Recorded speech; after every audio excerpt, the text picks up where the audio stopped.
Ang title po ng kanta na ginagawa ng video ngayon ay Sumayaw Ka. Anong inspirasyon mo sa sulat ka? Wala po, parang at first parang seryoso siya eh. Yung sinusulat ko yung mga verse. Pero naisip ko parang given na yung mga ganong instances, so gagawin ko na siyang masaya. So ginawa ko na siyang masaya.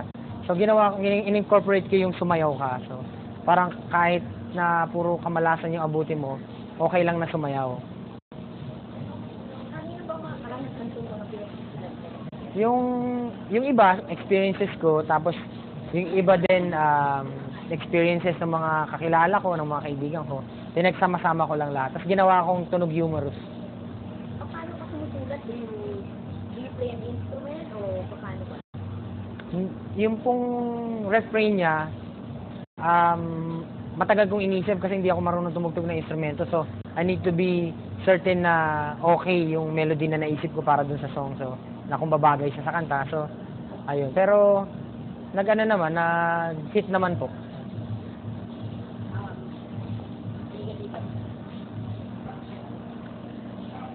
Yes, welcome ulit. This is Jen Ilustre and ang swerte lang niya at kasama namin si Glock9, aka yung totoong pangalan. Aristotle Polisto. Yan. Siyempre, ang nalalaman lang natin ay Glock9. Bakit nga pala Glock9 yung tawag sa'yo? Nung nag-start pa po ako, sabi nung kaibigan ko na rapper din, si Beware, sabi niya, kung gusto mo talagang maging rapper, kailangan mo ng rap name. So, pinapili niya ako ng 3 options. Ang napili ko yung Glock9, pero ang Glock kasi is a pistol eh. Inalis ko lang. Hindi rin eh. Pero gusto ko din sana magkaroon nun, pero parang, basta bahala na siguro. Pero, yun nga, inalis ko lang yung K dun sa song. Ay, dun sa pangalan, sa spelling. So, ginawa kong GLOC lang. Why rapping and not singing per se? Nung una, gusto ko talaga maging singer. Pero siguro, na-realize ko na hindi ako mag-excel sa singing. So, Bakit naman? wala. Kasi kahit naman, di ba, kahit naman sino alam niya yung capabilities niya, alam niya yung mga strong points niya, siguro sa pagkanta, ganyan. Ako after nung,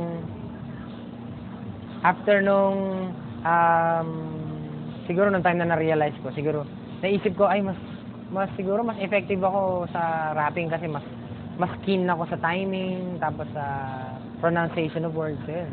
Nag-rap So, ako. ano lang to, wild question.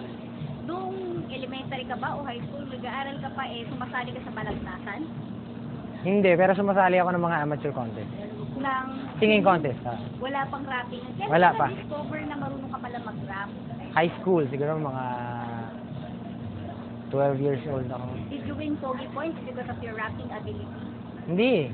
Kasi nung nag-high school ako, lahat ng estudyante sa school namin, ang music na pinapakinggan, Bon Jovi, Guns N' Roses, Skid Row. Ayun. Pero okay lang din. Okay lang din. Hindi ka ba natakot na kung ang understanding ng maraming tao mas popular yung mga ganong klaseng music, tapos ikaw papasok ka, rapping? Hindi naman, kasi parang hindi ko naman ginagawa yun for other people eh. Parang mahal ko yung music and napamahal na talaga siya sa akin. Tapos,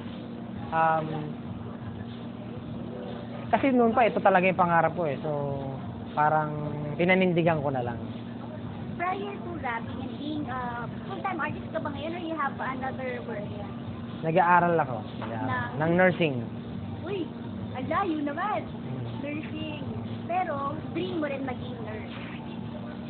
Hindi, kasi nung nag-aaral ako, ang dream ko, maging artist. Okay. Tapos nung naging artist na ako, na-realize ko, siguro it's time na tapusin ko yung hindi ko na natapos before. So, bumalik ako ng school. And yun nga, nag-shift ako into nursing.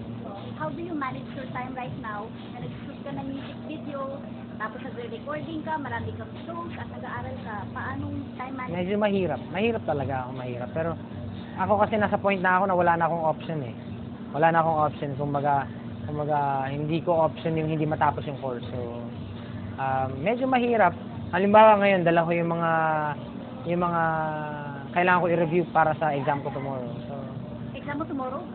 hindi kasi ganun yung isang subject ko eh. Parang everyday exam eh. Parang, ewan ko kung ano nakain ng teacher ko, bakit everyday siya nagpapa-exam na. Okay naman, effective naman, natututo naman kami lahat. Alam ba ng mga professors mo na ikaw si Glock-9? Nung una hindi, pero nung tumagal, siguro nakita na nila ako sa TV. Nakita ka sa TV, kumakanta ka pala, ganyan. Nag-iiba ba ang treatment sa'yo ng mga tao kapag nalalaman nila isa kang celebrity? Hindi. Kasi, una-una, ayoko din eh. Kumbaga, pumunta ako dun para mag-aral and I wanted to be treated as a student. Hindi as an artist. Yun ang mas gusto ko eh. Yung treated ako equally. Who are your idols? Idol ko. Mentor, idol. Nung nagsa-start ako talaga, ang pinakikinggan ko yan, si Francis M, idol ko talaga yan. Nakinig din ako kay Andrew E. Tapos, yung mga foreign, nakinig ako Dr. Dre, Snoop Dogg, tapos, Emily Panili. Milli Vanilli, Sabay nag-react eh, no? parang yata, Before, daanan ko din yan. Pero, yun, kasi nakikinig din naman ako kahit hindi hindi hip-hop music eh. Kahit ballad yan or kahit rock yan, basta maganda yung song. Gusto ko siya. Okay. Ano naman ang iyong future plan? Say, 5 years from now, what would you be doing? Are you going to be a nurse and a rapper at the same time? Siguro definitely, or dapat nurse na ako nun. Or, Papabayaan mo to?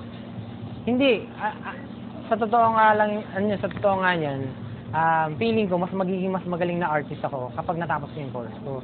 Kasi mas secure ako na meron akong fallback kung titigil man akong mag-rap. And kung darating yung time na yun, siguro hindi na ako every time susulat ako ng kanta, hindi napapasok sa isip ko paano kung hindi mag-hit tong kanta ko. Parang yung art na lang talaga ang susundin ko. Parang sulat ng kanta, huwag mo na isipin kung mag-hit yan dahil kung hindi mo mag-hit yan, may fallback ako kasi nurse ako.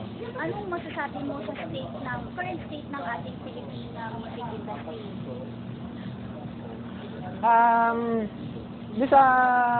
Siyempre yung issue ng piracy. Sa taga 1999 yata, 2000, nag-start na yung piracy, di ba? Or doon sa start ng New Millennium. Nag-start na, nandiyan na yung piracy. Parang given na eh. Given na sa akin yung piracy, although masama talaga yung effect. Dahil sa record sales mo, tinitingnan ko na lang siya as another form of promo. Kasi parang... What do you think of mga websites like, kunyari, pinoytunes.net na pwede mo ilagay doon yung music mo and at least mababayaran ka. Di ba dati merong Fiesta Mundo? 45 pesos yata Yeah. per song? Okay yan, I mean, nakakatulong talaga yun. Babayaran, di ba? Nakakatulong yun sa ano eh. Pero ang question pa rin dyan, yung taong